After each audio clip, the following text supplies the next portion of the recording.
بسم الله الرحمن الرحيم الحمد لله رب العالمين والصلاة والسلام على أشرف المرسلين وعلى آله وأصحابه أجمعين وعلى من تبع هداهم إلى يوم الدين. Indeed, after praising Allah the Almighty and passing salutation upon His Messenger Muhammad sallallahu alaihi wasallam, today is the 23rd of Ramadan. The year is 1441 after Hijrah. The English date is the 16th of May 2020. And in terms of Ramadan, we have, including this night, 7 nights maximum left for us. So 7 nights. Can I just ask the person who had just put now the spotlights or the video, please, can you just stop doing that, because it does disturb me. Jazakallah khair. We said that before.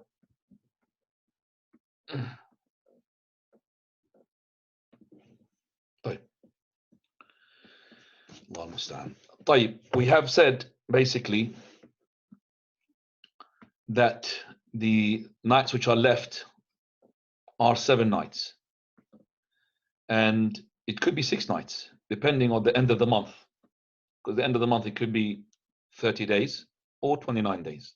If it's 30 days, 7 nights left, and if it's 29 days, then it is only 6 nights left.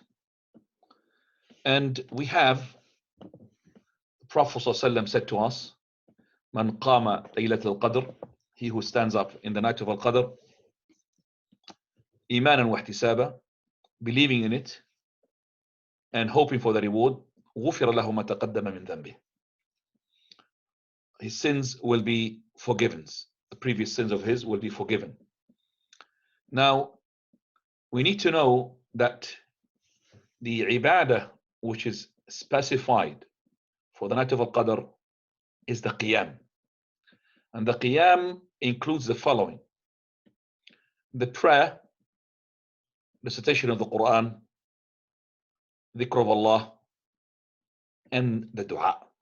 Those are the 4 things which are meant in the qiyam.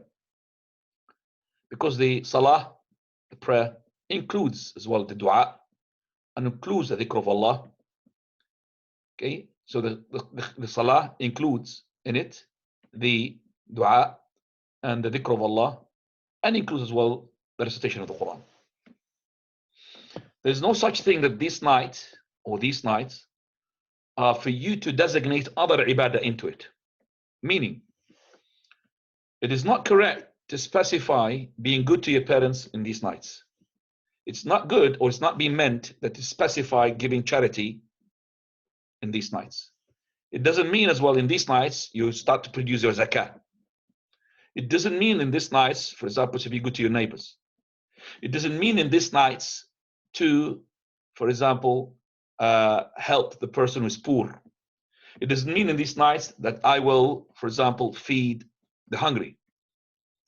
It means only the qiyam, which is salah, the recitation of the Quran, the dhikr of Allah, and the dua. Those are the 4 things which are meant.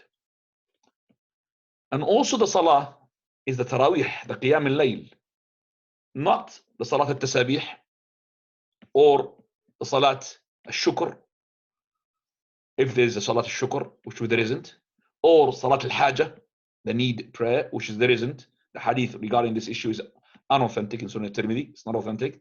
The prayer of the haja. So not to specify even a particular prayer in that night. So it is the night prayers, which is the tarawih, the witr, salatul layl, salatul qiyam. Those are the salawat which are meant in this hadith of the Prophet sallallahu alaihi wasallam.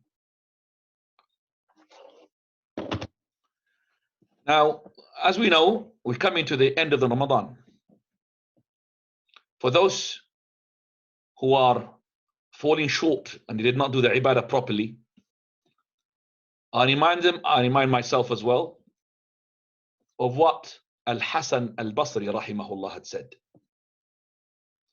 Al-Hasan al-Basri, he had seen a man, he's old, looks old, and he's not doing very well. He's not supposed to be, well, he's supposed to make his ibadah properly, but he's looking like he's falling short a lot. So he's asking him, how old are you? So he said to him, I'm 60. So Al-Hasan, he said to him, verily, don't you know that you are on a road, you're almost reaching the end of it. You are on a road, you're almost reaching the end of it. So the man said, Inna lillahi wa inna ilayhi raji'un. It's like saying, so what? To Allah we belong, and to Him we shall return. So Al-Hasan, he said, do you know the meaning of that? Do you know the meaning of what you just said? Inna lillahi wa inna ilayhi raji'un. Because you see, so many people who are saying adhkar, yet they don't know the meaning of it. They mention Allahumma innaka afuwun tuhibbul afwa fa'fu anni. He doesn't know the meaning of it. Allahumma ati nufusana taqwaha wa zakkiha anta khayrun man zakkaha. He doesn't know the meaning of it. Allahumma atina fid dunya hasana fil akhirati hasana wa qina adhaban nar. He doesn't know the meaning of it. He says his adhkar, but he doesn't know. So that is why Al-Hasan al-Basri asked them, do you know what you're saying? Inna lillahi wa. Do you know the meaning of it? He said, well, go on, what's the meaning of it? Because he thinks the normal meaning. So I don't know, maybe you know better. So what's the meaning of it? So Al-Hasan, he said that when you say Inna lillah, to Allah we belong, that means you are a slave to Allah. Wa inna ilayhi raji'un, and to Him we shall return. That means you're going to return back to Him. So if you know that you belong to Allah and you are a slave to Him and you're going to return back to Him, so know for a fact He's going to question you. And if you know for a fact He's going to question you, then prepare for your answer. Now the man just got really sort of alerted. Something had happened, shook him. So he said, Mal hila, what should I do? How can I get away with this? How can I save myself? So Al-Hasan, he said, don't worry. Ahsan fima baqa. That is, be good in what is remaining for you in your life. Yughfaru laka ma mada. Then what is in the past will be forgiven for you. For verily, if you to be bad in the remaining time of your life, then you will be questioned and you will be taken into account for what you have done in the remaining of your life and what was in the past. So be good in the rest of these nights. The remaining nights, as we said, 7 nights or 6 nights. 7 nights is a maximum. Be good in these nights. Do your ibadah. Make sure that you do your qiyam, your adhkar, your recitation of the Quran, your dua. Make these things, and inshallah it will be good for you. And it will be as well a forgiveness for what is in the past. Don't worry about it in the past. It will be good and forgiven for you in the past. Subhanallah. What an advice for Al-Hasan al-Basri rahmatullahi alayhi. The dua, for verily, so many people, they don't really understand the immaculate impact of it. As we've spoken about it yesterday, some of the people have given up on the dua. So, well, Allah knows what is in me, so I don't need basically to ask Him. He knows. No, but He wants you to supplicate. And Allah says in Surah An-Naml, verse 62, أَمَّن يُجِيبُ الْمُضْطَرَّ إِذَا دَعَاهُ أَمَّن يُجِيبُ الْمُضْطَرَّ إِذَا دَعَاهُ وَيَكْشِفُ السُّوءَ وَيَجْعَلُكُمْ خُلَفَاءَ الْأَرْضِ أَإِلَٰهٌ مَعَ اللَّهِ أَمَّن يُجِيبُ الْمُضْطَرَّ إِذَا دَعَاهُ. Meaning, who is beside Him, the Almighty, who will respond to the dua of the person who is in dire need? Muddar, al-muddar means the one who is in desperation. Who's going to respond to his dua and fulfill his supplication apart from Him, the Almighty? I'm going to give you a story which is of one of those shuyukh, scholar reciters, and I believe it is true. I've heard it through listening to him, not directly, but watching his video, and I was really taken with that story. Subhanallah. He says when he was studying religion and qira'at in Egypt, and that was back, talking about the Christian dates, 70s, long time ago. It's the first time for him to go on board of a plane. So he wanted now, he was in Al-Azhar, he studied there, and he took some books with him. And the first time for him, or second time for him to board the plane, and he doesn't know about these things about to do with the weight, and if you are overweight for your stuff, and the one that you are taking with you. So he took a lot of books, so many books, like boxes of books, about 2-3 boxes. So when he brought them to the counter looked, and he laughed. He said, well, what is this? He said, my stuff. He said, if you want to put this in the cargo, that's going to cost a lot of money. And he said, I didn't have anything with me. Poor student. I'm going to Somalia, to Mogadishu. I didn't have anything. No, not. So he asked me for a lot of money. So I said, I have only this. So he laughed. He said, no way you're going to take this. So he said, with all sort of confidence, that Allah is with me. I said, inshallah, we'll take it. So that person, he said, well, you taking the joke, the mick out of me? No way, they're not going to come from here. So he took them and put them on the side. No way, you can't take these things. You're only allowed 20 kilos, for example, not 200 kilos. Now, his books are very important. And his flight is in about the following day. He came early. So he came about 12 hours before the flight, 10 hours. So he went to the musalla of the place in the airport. And all is in his mind, أَمَّن يُجِيبُ الْمُضْطَرَّ إِذَا دَعَى. Who is going to respond to the supplication of the person who's in need? Except for him. That's in his mind. In the morning, in the Fajr prayer, he was in the musalla, and because he saw him, mashallah, with the beard and all of that, so they made him to lead the prayer. So he led the prayer. And he's got a very beautiful voice, mashallah. He captures my heart with his voice.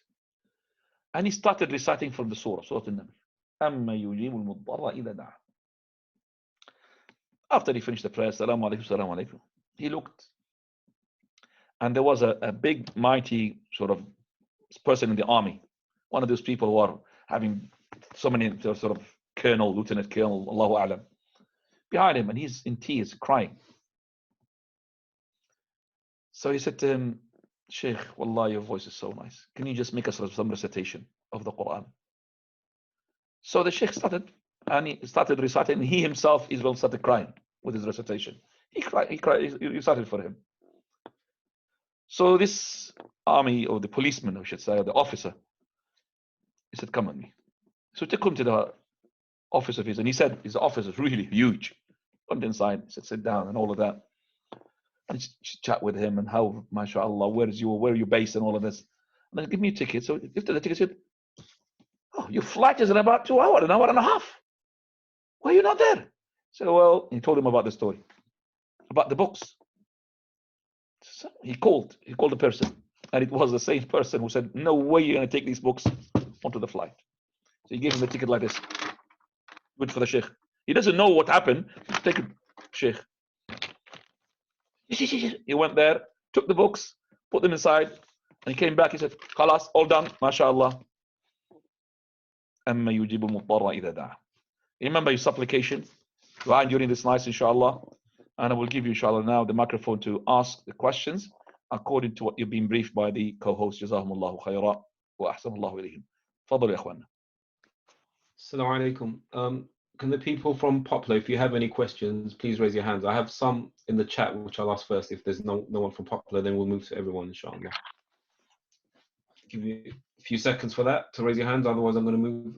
While I'm waiting for the handshake, I'll ask the first one from Poplar. What are the ways of saying Ameen after Al-Fatiha in terms of length? Saying Ameen, okay, in terms of length. Ameen, Ameen, 6 counts. Now, there is other recitations, because the recitation is not just in Hafs. There's others, Ibn Kathir and others. So, for example, in the other recitation of Nafi' and Warsh and Nafi', for example, Tariq al-Azraq, they say Ameen. They prolong this before which is the Hamza, they prolong it as well. So both of them is to be correct. Wallahu ta'ala a'lam. Now, Another question from Poplar. How should one move the head while saying Hayya ala salah, come to prayer, and Hayya ala falah, come to success in the adhan? Hayya ala salah. So turning the head like this. Hayya ala salah. So this is so keep my head. Or you could go back and then Hayya ala salah. So you could keep your head the same, or you could just, and then without turning the body. And I've seen the Shaykh al-Albani rahimahullah teaching the person who's mu'adhin. I saw it with my own eyes in front of me. And he's studying him, and he held his chest as his shoulders not to turn. He said, now yeah, turn your head. Hayya al-falah. Hayya al-falah. That's how we do it. Now. Okay. When making dua as a female, do I change the Arabic parts of it to female? For example, du'as with the word abd to amatu, and I am the son of your slave to I am the daughter of your slave, or is it fixed? Again, the question. Oh, so when making dua as a female, do I change the Arabic parts of it to female? Yes, to amma, yes, for the female. Well, Shaykh al-Islam ibn Taymiyyah rahmatullahi alayhi, he talked about it. Yes, ana amatuka. Ibn Abdika. Yes, you change it to Amma. Naam, to the female. Naam. Okay, I'm going to read another one out, but if anyone else has, it doesn't have to be popular, start raising your hands, inshallah. Can we add wa maghfiratu when responding to the salam? We don't add maghfiratu when we respond to the salam. But when we say the salam. To respond to the salam, we add wa maghfiratu. So, Assalamu alaikum wa rahmatullahi wa barakatuh. You could add wa maghfiratu when you return. Yes. Naam. Alhamdulillah. So can we have Abu Yusuf, please?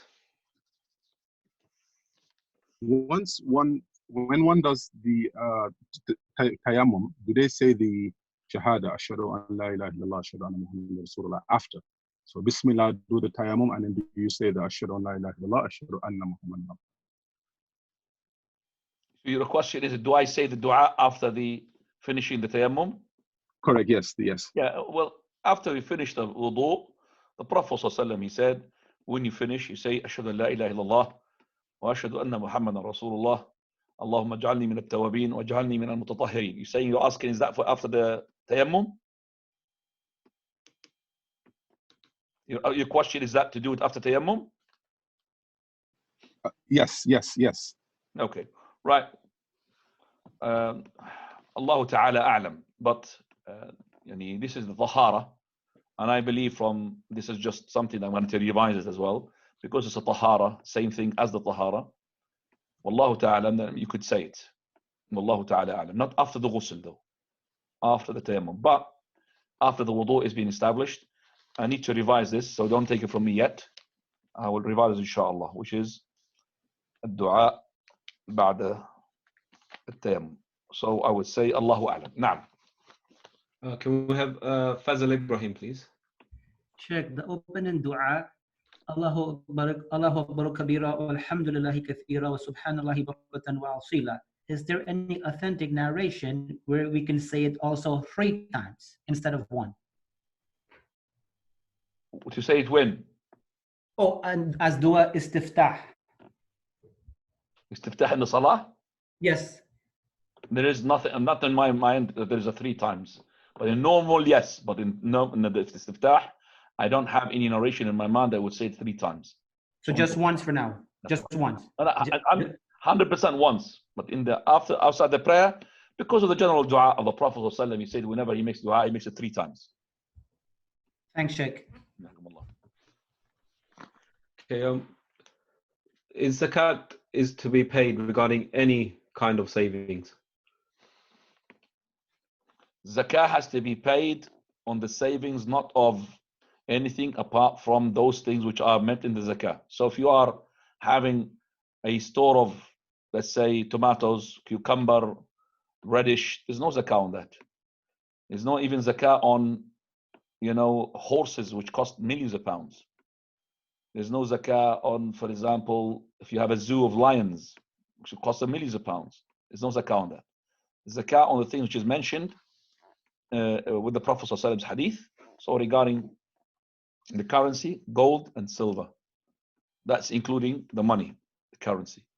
There's no zakah on other than these two metals. So there's no zakah on platinum or rubies, even they are more expensive, or pearls, or jewels, apart from the gold and the silver. And in terms of the food, we have the barley, the wheat, the raisins, which is the grapes. And so we have the barley and the wheat, and the raisins and the dates. And we have other hadith as well that would take zakah on the honey if it's being protected by the government. So, Thumb of Umar Khattab, if the honey is being protected by the government, your hives. But if it is something that is, in the forest, they don't have zakah on it. He called it like flies. Flies are everywhere. How can we make zakah on it? But if it's been, you ask the state, the dawla, to protect these hives for you. So you make it in this section of the mountains, and you send to the government to protect it for you, then there is a zakah on it, which is the ushur. And also regarding the plants, so these plants, they got their threshold, 1/20 if it's been irrigated, 1/10 if it is not being irrigated by the normal way. So it's been irrigated by Allah Azza wa Jal, by the rain, so 1/10. And if it's in between this and that, then you take in between as well as zakah. As for the animals, there's zakah on the camels and the cows and the goats. And camels here, and whatever looks like the camel.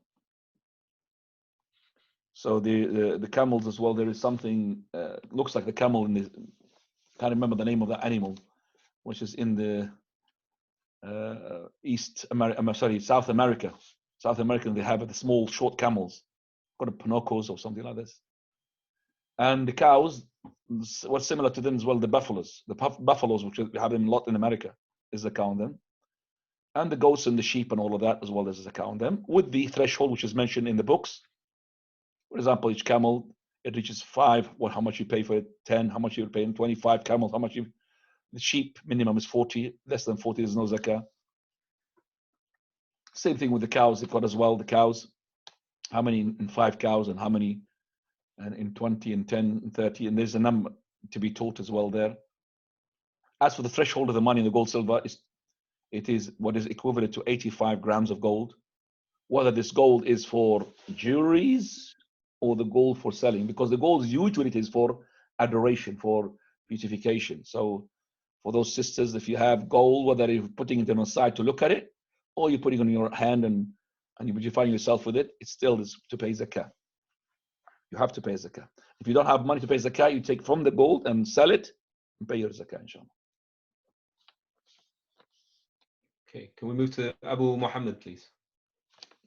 Assalamu alaikum. Assalamu alaikum.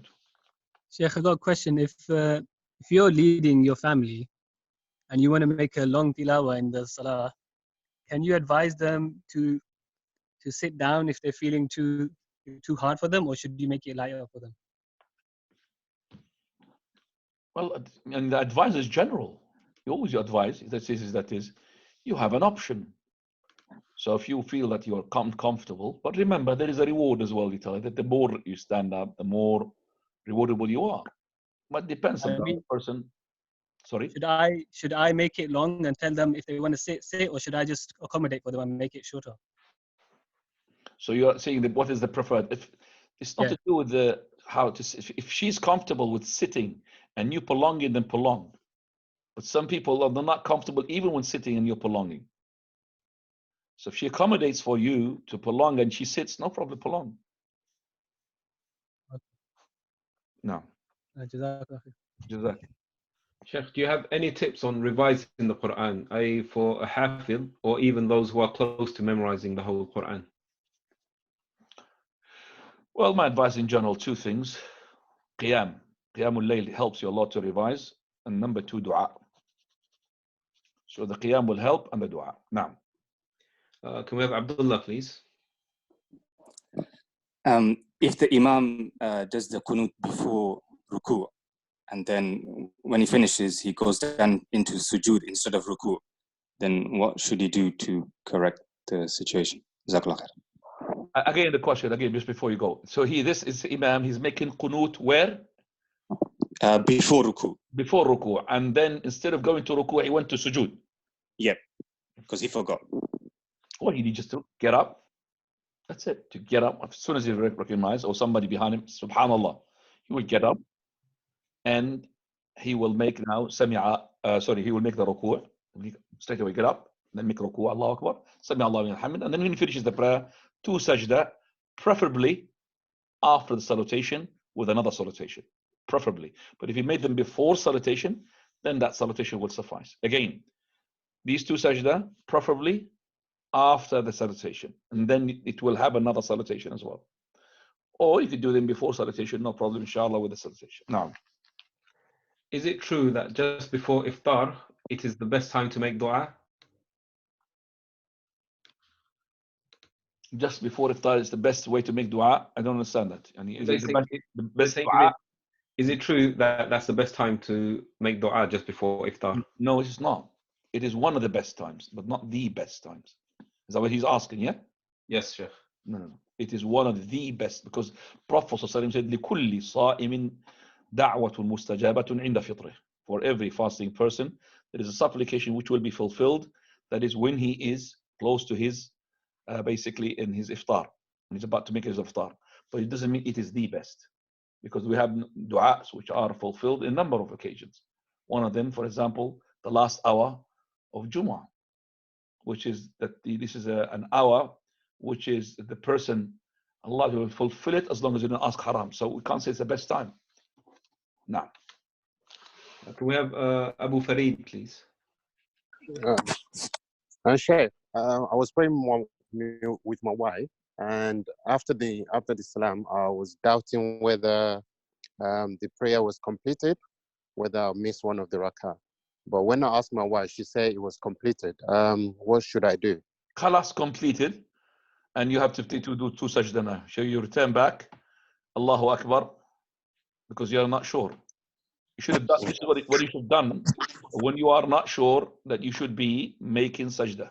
So if you are not sure, as long as you're not sure, listen to me now. Yeah.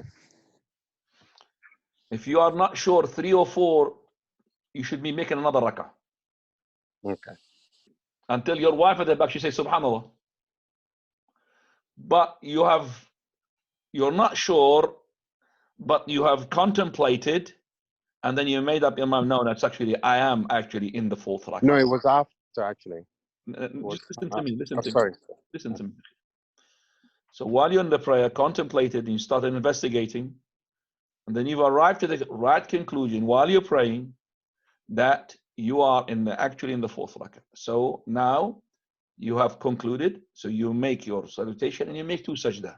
So after that, you could ask your wife to confirm what you have arrived to. And she will ask you, why did you make 2 sajda while you are making 4 rak'ah? Anyway, you would say that because I had the doubt in my mind, and then I've arrived to the conclusion, so no problem then. Sure. Yeah, sorry, Sheikh. It was after the prayer. We already completed the prayer. We already got out. Then I said, was that prayer actually completed? I was having doubt. I'm asking what happened in your mind when you were in the prayer. Do you understand what my question as well? Yeah. During the prayer, I was okay. It was after. So in your prayer, you didn't have any doubt? No. So what did you ask after that? After we finished, I said, was that prayer completed? I'm just asking, if you did not have any doubt, why did you ask her? The question is for me, if you had no doubt, so why did you ask her? I felt the prayer was quicker than I normally. So that means you had doubt. You see what I mean? It doesn't work like both ways. You had no doubt, you're not going to ask. That means you had a doubt. That is called doubt because you're too fast. See what I mean? So if you are %, you did not have a doubt, there's nothing to do. If you had a doubt, you have to fix your prayer. Okay? Okay. Jazakallah khair. Jazakallah khair. Sheikh, which books should a student of knowledge begin with, and what would be the best book on Tazkiyatun Nafs for the everyday Muslim? Say that question again, because you make it 1 question, not 2 questions, please. Hassan. Naam, Sheikh. My mind doesn't really cope for 2. Okay. Which books should a student of knowledge begin with? That's it. I mean, why you lump in 2 in 1? As well, you become cheeky like them as well. Just for 1 question, please. Furniture. Jazakallah khair. Which question to be started with? Is that the question? Yeah, which books should a student of knowledge begin with? Well, this is what you're talking about now as in student of knowledge. Now it's called student of knowledge. So the best thing is to go to a book to tell you which book to start with. That's the best thing, because there is books in the Aqidah, books in the Tafsir, books in the Hadith, books in the Fiqh, books in the Tazkiyah. So I'm going to give a lecture now. What is the books? So the best thing is there's a book by Sheikh Al-Halabi. It's called Awdah ila Sunnah. This book, it tells you the stages. I can't really make a lecture of that book. It takes you the stages. Stage number 1, stage number 2, stage. You could download it. Awdah ila Sunnah. Sheikh Al-Halabi. It will tell you what books you should start as student of knowledge, and it will point you out. But you need to be an Arab as well, or to speak an Arabic as well. Sorry, speak the Arabic language in order to understand. But as an English language, I don't know if there is a translation for those books. Some of them there is. I'm sure about that. So you go into that book called Awdah ila Sunnah, and it will tell you, inshallah. But for me to explain to you now what is the stage 1, this is like making another class for a university. Now, can we have Abu Abdul Rahman, please? what's the second question? You remember? Oh, okay. What would be the best book on Tazkiyat al-Nafs? Yeah, for the everyday? the question is better for me because we are at the end of the time and the glucose drops in the brain. You can't focus, you see.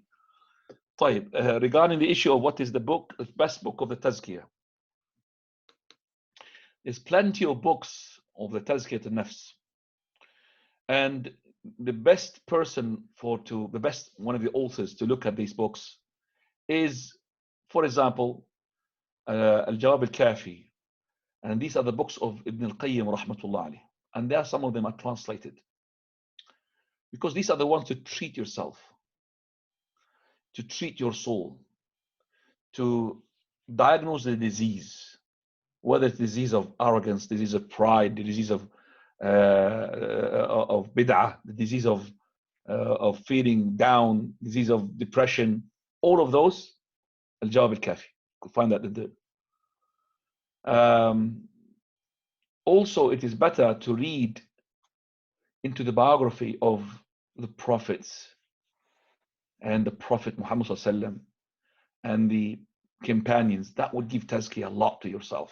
If you start reading about the story of the sahabiyat, ashab, sahaba, sahabiyat, the companions, whether females or males, to read in there, inshallah, there's tazkiyah as well in them. طيب. Okay, so Abu Abdul Rahman, please. Sheikh, can I throw a paper that has the name of Allah or the name of prophets in the bin? If not, what can I do? Again, because I'm not clear. Can I throw a paper that has the name of Allah or the Can name you of throw a prophets? paper? It's got the name of Allah. Yes. So what are the names of Allah? And the other question? Yeah. Or the name of what? Oh, Prophet. The Prophet. As for the name of the Prophet, the word Muhammad, Ahmad, and all of that, these are names, but the names of Allah you're talking about. Yes. Okay. We say that the words of Allah Azza wa Jal and the names of Allah Subhanahu wa Ta'ala, the words of Allah means the Quran. They should not be humiliated in any way or any form. So if you had a shredder, I do have one here, then this shredder will shred those letters to make them not intact words. Then it would be good.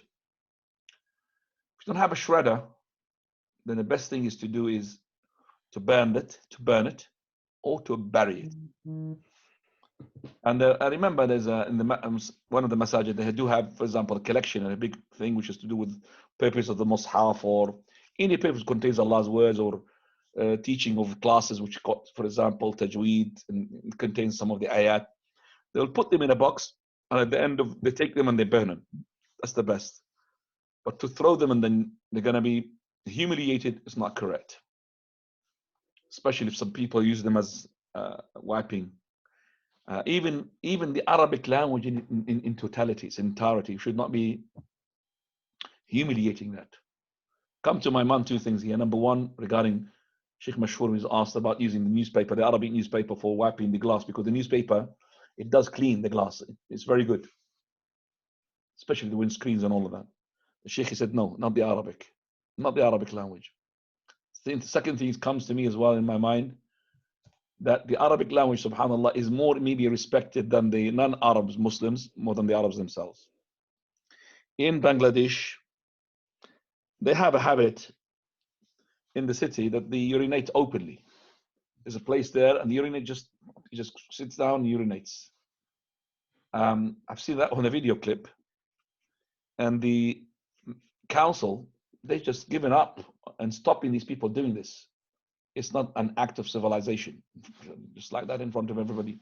And they urinate against the wall, like that. And there's a wall there, which is there, and people use it to urinate on it. So they wrote on it in Bangladeshi language, don't urinate here. In the video clip, as a CCTV camera looks, people urinating on those words.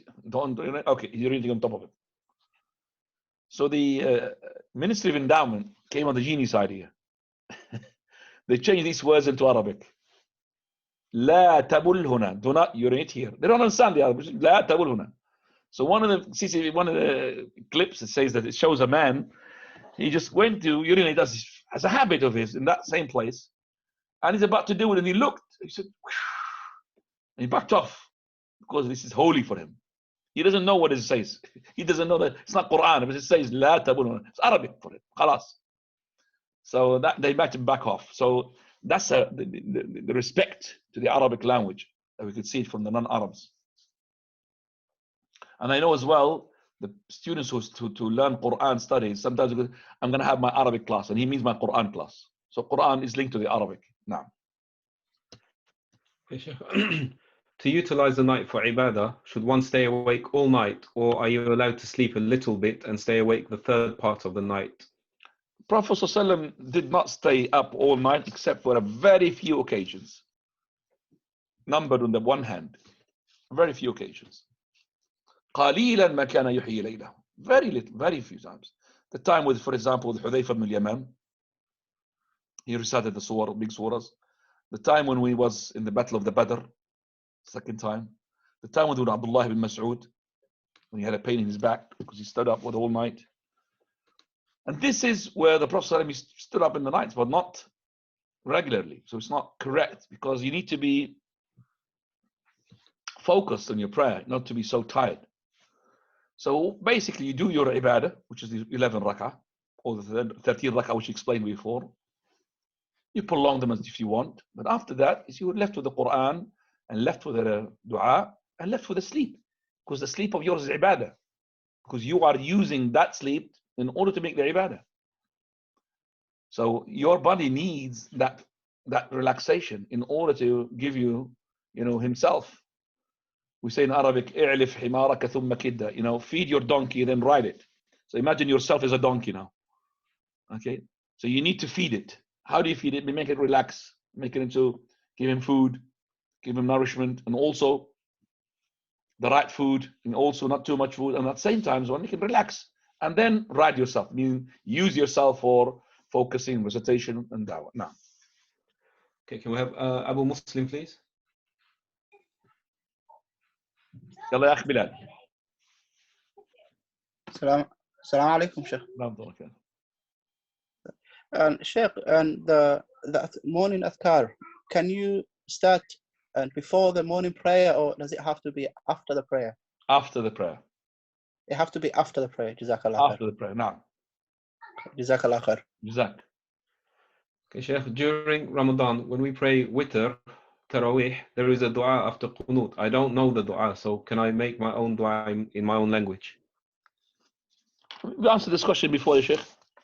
No. Might be a new student, so. Yeah, but we can't really answer the question so many times. I mean, this is a question being answered so many times. Skip to that question, please. Okay. Can we have no? So I'll read another one. Sheikh mentioned about praying Eid Salah at home. Is it okay for a sister to lead the other woman in the house if there are no men in the household? Just hang on a second. Sure. Now, read the question again. Okay. So Sheikh mentioned about praying Eid Salah at home. Is it okay for a sister to lead the other woman in the house if there are no men in the household? A very good question. This is, I haven't asked me this question, so I'm just going to write it down. Very good question, mashallah. No problem whatsoever. She could lead her, because she's a two, praying the Eid, but that khutbah. Now. Okay. Can we have Keva Sunnah, please? Assalamu alaikum, Sheikh. The question is regarding the acts of worship to do in the last 10 days, looking for Laylatul Qadr. Are they specific to what the Messenger ﷺ narrated, or can other acts of worship be done in the hope of getting the reward of 1,000 months? So some people give like charity, or they're extra good to their parents, or, you know, like extra acts of worship, or does it have to be the prayer, the Quran, and the dua as it's mentioned? So is it restricted, or can it be like general ahadith be applied? I'm pretty sure that you did not join from the beginning. True or not? True. Okay, Hassan. Question is answered. Hassan, Naam, Sheikh. Can you answer this question, please? Sorry, Sheikh. I was writing questions down, so I didn't hear sorry. Okay. Faisal Ibrahim, and click him. Answer that question. Sheikh, I didn't hear the question, so I apologize, Sheikh. Are you running away from the answer? No. What is the question, Sheikh? I will try to answer, inshallah. The question he's asking in the hadith of the Prophet ﷺ to make the qiyam of the night al-qadr. Do you make the certain ibadats like charity and all of that, or just a specific ibadat? I think it's general from what you said, Sheikh. Do you specify for example, shall I make the charities now and pay zakah now at the moment? And oh, no, you don't do that. So what do you do? Sorry. What do you do in the night of al-qadr? What do you do? What did the ibadah I mentioned? When the Prophet says, "Man qama laylat al-qadr, غفر له ما تقدم إيمان واحتسابا غفر له ما تقدم من ذنبه." What is qiyam is meant here? I mentioned at the beginning. I said no. I don't know if you are here or not. I said number 1, salah. I said number 2, dua. I said number 3 is adhkar. Number 4, recitation of the Quran. So these are the 4 things which went in the qiyam. It doesn't mean here I could be good to my parents, or good to my neighbors, or feed a poor person, or pay my zakah, or put my sadaqah on these days. It's not correct. This is what is meant. So here al-amal, alif lam al-ahdiyya. Al-amal means here that is the one which is needed to be done. When I say the ibadah, not any ibadah. So this night of Qadr, I can't just specify, not even any prayer. It has to be the Taraweeh prayer, the Witr prayer. Not, for example, I'm making Tasabih prayer in it, or Salat al-Shukr in it, or what's so-called Salat al-Hajjah in it. Okay, or Salat, for example, Istisqa in it. Okay? So it is not correct to specify. The ibadah which is being meant by this hadith is the ibadah of the qiyam. Man qama. This is the one. Qiyam includes the prayer, which includes in itself the dua, and includes the Quran, and includes the dhikr of Allah Azza wa Jal. Is that an answer for your question, Ya Keva? Jazakallah khairan. Sorry for being late, Ya Sheikh. Yes, but because when you're being late, I'm being compelled to answer a question which is already answered. Never mind. I'm sorry. Inshallah, won't happen again. Okay, pay fidya. Yalla. Okay. Question from Ustadh. How many times do you read Surah Fatiha for shifa or dam?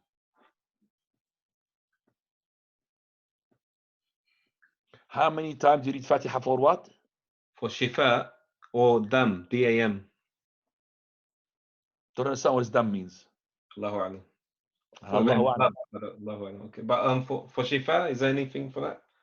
Shifa, you mean for ruqya? Yes, the ruqya, there's Fatiha, we recited, there's one narration 3 times, one narration 7 times. Naam. قراءة الفاتحة 7 مرات. Yes, correct. Hadith Abi Sa'id al-Khudri. Naam. In Sahih al-Bukhari. Can we have Mohammed Ali, please? Mohammed? No. There's no. We'll move to Abu Farid, inshallah. Sheikh, can you boycott a brother that is into haram, something that you told him is haram, like nasheed or music, if they're making it, from if you're supporting the brother, can you stop the support to the brother? Financial support, you mean? Yeah, financial support, yes. Well, yani, the support and the stoppage of the support has to pour into the maslahah. What is the maslahah here? Is for this person to stop the haram and to fear Allah Azza wa Jal. So do you think by stopping that, okay, so it's left for you, you could still give him. You could still give him because you hope by giving him that one day he will stop that. But if you thought, oh, if I boycott him from this or stop this, he will ask me why, and I'll tell him because of this, it might bring him back to the haqq, then stop it. So it's up to the person to decide. I can't really give you a general answer which is fit for every scenario or case because there are different people and they react differently. Now, exactly. Okay, Sheikh, question here. My husband and I do not celebrate birthdays or anniversaries, etc. Is it permissible to celebrate our marriage by going out for a meal or giving gifts, but nothing extravagant? No. No? Okay. There's no celebration of anything to do with Dukkha, ya akhwana. All of these are habits being crept into our habits from the others, from the outsiders, not from the Muslims. These things are crept into our, you could say, socializing way of doing it or into our way of living. It's not from our Islamic sort of background. What is the celebration of the marriage? SubhanAllah. There's some people celebrate their divorce. They got rid of each other. Alhamdulillah, celebrate it. And I have seen a video clip of a woman. She's driving a car from the old cars, and the back says "Happy Divorce." Okay, happy divorce. Allahul Musta'an. So no such thing. Because for verily, the celebration of the marriage is the best thing, is to be always good to your wife, and she goes to be good to her husband. That's the best celebration. It's not a point of just celebrating one day and fighting 364 days, you know, or pretending. Like some of the people, they make their anniversary in their marriage when just once they finish, they go back, argument, row, shouting, beating one another. And I know that from people. Okay, banging each other, throwing TVs on one another, and then they want an anniversary. Somehow, it's a lie. It's a show. It's an act. No. Okay, Fazal Ibrahim. Sheikh, I saw a video with you on YouTube leading the Isha Salah at Greenland Masjid as a traveler imam, and at the end of the second rakah, you said the taslim very, very quietly, and you told the congregation to continue their prayer. Was there a reason for that, or is that the sunnah to say the taslim silently if you're a traveler imam? It's not the sunnah. This is the way we understand. Okay. This is the way we understand. You're trying to make the prayer in a way which will not confuse the people. It's common sense. It is common sense. We don't have, for example, it is the sunnah to say this loud or not loud. But you're not trying to confuse the people. That's the whole thing. So this is the common sense. Now, for example, when we are in ruku', the imam in ruku', I've heard people coming. There's no such thing in the hadith or the sunnah. It says that it is from the sunnah to prolong your ruku' in order for him to catch up for the rak'ah. There's no such thing. But it's common sense. Because I know if I'm imam known to be taking my time when people comes like this person will not start running, which is prohibited. So I'll take my time for him to join the prayer. And once the people know this, they will not run because no, the imam will wait for us. Don't worry. Take your time, make your ruku' properly. So that is common sense. So as our Shaykh al-Albani said, it is you can't say it except like this way. Because if you said it loud, you're going to make everybody make a mistake. Half of the people, not to say most of them, they are on autopilot. You know what's an autopilot? Autopilot. Salamu alaikum, salamu alaikum. Autopilot. They don't know what's rak'ah. He's with the imam. He's with the imam. He might realize that later on is a mistake, but he's already made the mistake. It's salamu alaikum. So why do you want to make the people making a mistake? So they don't hear salamu alaikum except for the ones who are behind me. Just salamu alaikum. Or if I had travelers, just audible to them. Salamu alaikum. And then I would say to everybody, atimmu salatakum. They will only hear from me, then they are with me. Atimmu salatakum. And if I did salamu alaikum, Believe me. It reminded me of a story happened to me in the main masjid of our city. The imam there, he's all the time making the people, resting on him, depending upon him. He is the pilot and they are on autopilot. So when he comes to the second rak'ah, he changes the tone, the melody of saying Allahu Akbar. So when he's normally doing Allahu Akbar to ruku', Allahu Akbar, Allahu Akbar for sujood, Allahu Akbar for second sajda. But when it comes to the second sajda of the second rak'ah, where he's going to sit for tashahhud, he would say Allahu Akbar, which is exactly what you hear as well in the haram, the person who's behind the imam.